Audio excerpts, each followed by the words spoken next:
सनसनी मचाता पूर्व मुख्यमंत्री पूर्व सांसद तीरथ सिंह रावत का बयान, जिसने दिल्ली में आवाज बुलंद की हो या नहीं, पर यहां उत्तराखंड में अपनी आवाज बुलंद करके कईयों की नींद उड़ा दी है। मतलब कई नेताओं की नींद उड़ा दी है।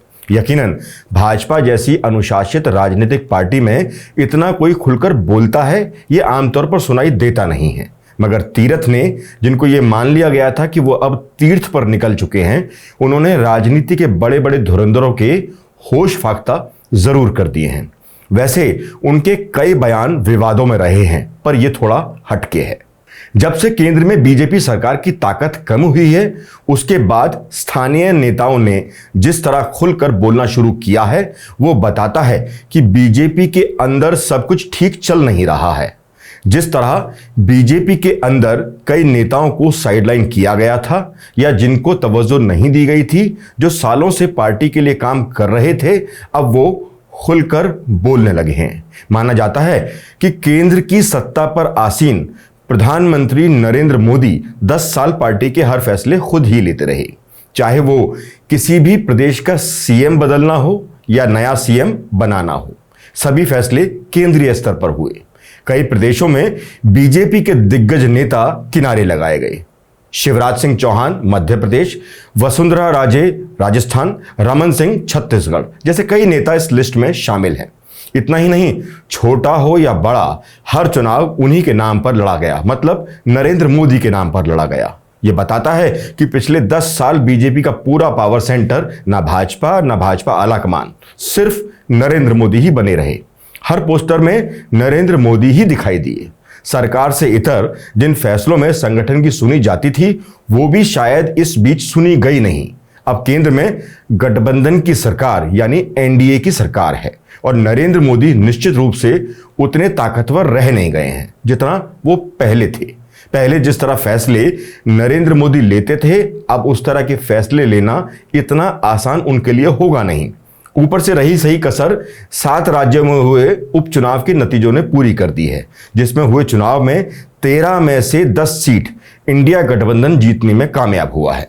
उसके बाद भारतीय जनता पार्टी के अंदर उन आवाजों को बल मिल गया है जो अभी तक शांत थी। अब आते हैं उस मुद्दे पर जिसके लिए आप ये वीडियो देख रहे हैं, बिना कोई भी फालतू का वक्त जाया किए हुए। देहरादून में उत्तराखंड भाजपा की कार्य समिति की बैठक में जो कुछ तीरथ सिंह रावत ने कहा, उसने कई सवाल खड़े कर दिए हैं। पूर्व सीएम तीरथ सिंह रावत ने जो बात कही, वह चर्चाओं में है। तीरथ सिंह बीजेपी के बड़े शांत और जमीनी नेता के तौर पर अपनी पहचान रखते हैं। हालांकि कुछ बयानों को लेकर वो हमेशा विवादों में भी रहे हैं। बाकी उनको छोड़ तीरथ सिंह एक सुलझे हुए राजनीतिक लगते हैं। पार्टी लाइन से बाहर उन्होंने आज तक कोई काम किया नहीं, ऐसा प्रतीत होता है। लेकिन अब वो इतने समय के बाद बोले हैं और खुलकर बोले हैं। सबसे राय मशवरा लेकर के बातचीत करते हुए थोपने का काम मत करना। अब तो जनता आगे बढ़ गई, हम पीछे हो गए भैया। नेता तो बहुत पीछे हो गया है, सब कुछ जानता है। जनता आगे बढ़ गई है, फिर उसके साथ साथ कार्यकर्ता चल रहा है, मेहनत कर रहा है। इसलिए हमारे यहाँ कहते हैं ना, नेता आधारित नहीं, कार्यकर्ता आधारित। ये हम जो बैठे हैं, ये कोई नेता नहीं है, बड़ा आदमी नहीं है, दायित्व। आज तू है तो कल मैं हूँ, आज मैं हूँ तो कल तू है। सबसे पीछे वाला यहाँ बैठ गया, यहाँ वाला पीछे बैठ गया, कोई पता नहीं।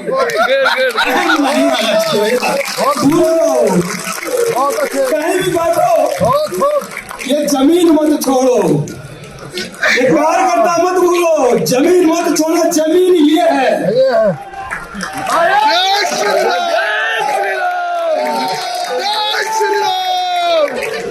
हम किसी के आधार पे कहीं हो रही हो, इतना ही कहता। मित्रों, मेरे सामने पर्ची भी आ गई है। मैं पुष्कर धामी जी को बहुत बहुत बधाई देता हूँ, बहुत बहुत बधाई देता हूँ, धन्यवाद करता हूँ। और जब ये मुख्यमंत्री बने थे, हम मिले थे, मैं तो इनका संघर्ष लखनऊ से जानता हूँ। मैं एमएलसी था, ये लॉ कर रहे थे, पूरा संघर्ष के साथ में मैं जानता हूँ यहाँ के कैसे कैसे, तो इनका संघर्ष जानता हूँ। तो मैंने इसी तरह कहा कि पुष्कर जी आप केवल 6-7 महीने के लिए नहीं आए हो, मैं उतरा तुम आए हो, तो 6-7 महीने के लिए नहीं आए हो। अगला चुनाव मैंने का मिथक तोड़ दिया, ले आए सरकार, लेकिन आप फिर 5 साल नहीं तो 15 साल पूरा कर। बहुत सुंदर, बहुत सुंदर। हम उनमें से नहीं है, बना दिया तो फिर लौट जाओ उसके आगे पीछे आगे पीछे।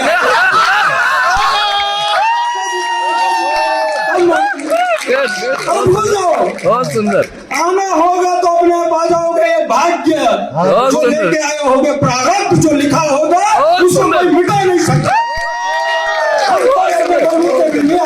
प्रारब्ध में जो लिखा होगा कि सब हम लोग इसमें वही होगा, अरे जो करोगे वो आगे होगा, इसलिए सोच लो अब अच्छा करो आगे भी आओगे। नमस्कार, जय हिंद, धन्यवाद। उपचुनाव में जिस तरह भाजपा बाहर से प्रत्याशी लाई और उसके बाद भी चुनाव हार गई, उस पर पार्टी में काफी नाराजगी दिखाई दे रही है।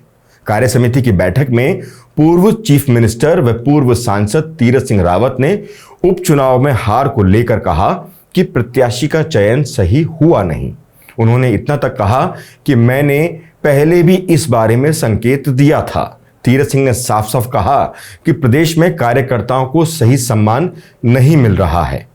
तीरथ सिंह का ऐसा कहना कहीं ना कहीं साफ बताता है कि जिस तरह बीजेपी ने लोकसभा से पहले अन्य दलों के नेताओं को पार्टी में शामिल किया, वो बीजेपी के कैडर को भी भा नहीं रहा है और इसको लेकर नाराजगी अब इस तरह बयानों के रूप में झलक रही है, साफ सामने नजर भी आ रही है। पूर्व मुख्यमंत्री तीरथ सिंह रावत ने कहा कि सबसे राय मशविरा लेकर बातचीत करते हुए आगामी केदारनाथ उपचुनाव में प्रत्याशी का चयन होना चाहिए, इसमें थोपने का काम मत करना। पूर्व मुख्यमंत्री का इशारा साफ साफ राजेंद्र भंडारी और करतार सिंह भड़ाना को लेकर ही था। खैर, अनदेखी का दर्द उनसे बेहतर और कौन जान सकता है, क्योंकि 2017 के विधानसभा चुनाव में उनकी कांग्रेस से आए सतपाल महाराज ने सीट छीन ली थी।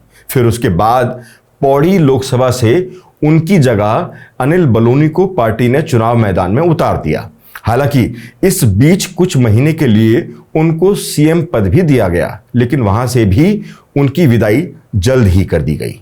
इसलिए अब शायद उनका दर्द खुलकर सामने आ भी रहा है। तीरथ ने कहा कि अब तो जनता आगे बढ़ गई है और हम यानी भारतीय जनता पार्टी पीछे हो गए हैं। जो यहां बैठे हैं कोई बड़ा आदमी नहीं है, आज तू है तो कल मैं हूं।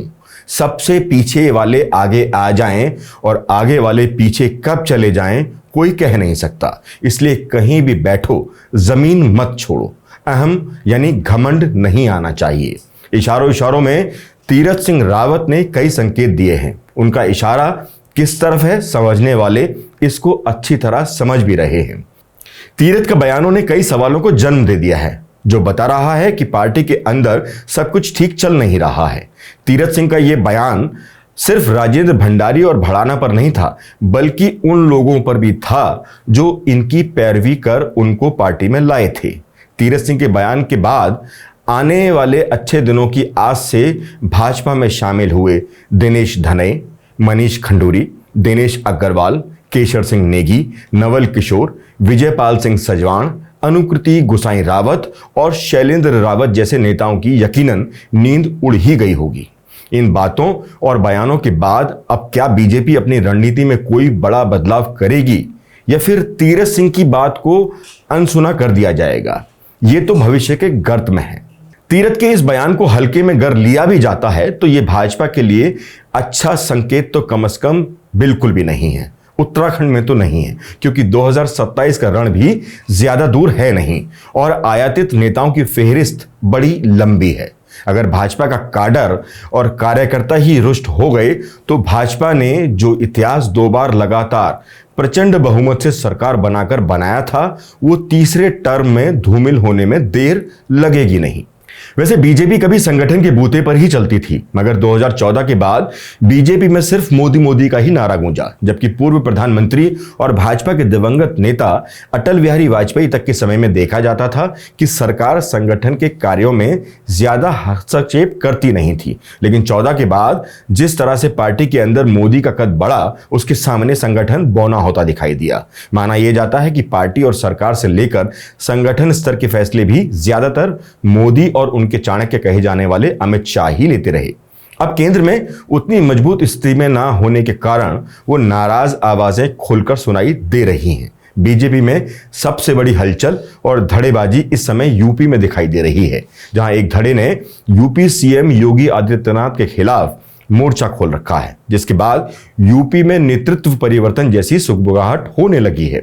राजनीति के वरिष्ठ जानकार, विश्लेषक और राजनीतिक समझ रखने वाले पत्रकार मान रहे हैं कि ये सब अमित शाह वर्सेस योगी की नंबर 2 बनने की लड़ाई का नतीजा है। इस लड़ाई में कौन जीतेगा, कौन मात खाएगा, ये तो आने वाला वक्त बताएगा, लेकिन इससे अनुशासित पार्टी को भारी नुकसान होना तय है। यह भी हो सकता है कि अगर योगी को किनारे लगाया गया तो योगी अलग रास्ता भी अपना लें और इसमें उनको कोई समस्या भी नहीं होगी, क्योंकि बीजेपी में आने से पहले वो हिंदू युवा वाहिनी के साथ ही थे। कुल मिलाकर यूपी से लेकर उत्तराखंड बीजेपी में हलचल तेज है। आने वाले दिनों में बीजेपी की राजनीति का ऊंट किस करवट बैठेगा, इसका इंतजार तो सभी राजनीतिक पंडित कर ही रहे हैं। मगर बीजेपी में जो शांति अब तक बाहरी रूप में दिखाई दे रही थी, वो फिजा अब बदलती दिखाई दे रही है। ठीक वैसे ही जैसे क्रिकेट टीम जब लगातार जीतती रहती है तो कुछ गलतियों पर टीम प्रबंधन का ध्यान जाता नहीं। कोई खिलाड़ी प्रदर्शन अच्छा ना भी करे तो टीम उस पर ध्यान देती नहीं, लेकिन जब हार होनी शुरू होती है तो तब पता चलता है कि वही छोटी छोटी गलतियां जिनको नजरअंदाज किया जा रहा था, वो कितनी बड़ी गलती साबित होती चली गई। और फिर इसकी भरपाई कई खिलाड़ियों को टीम से बाहर करके की जाती है।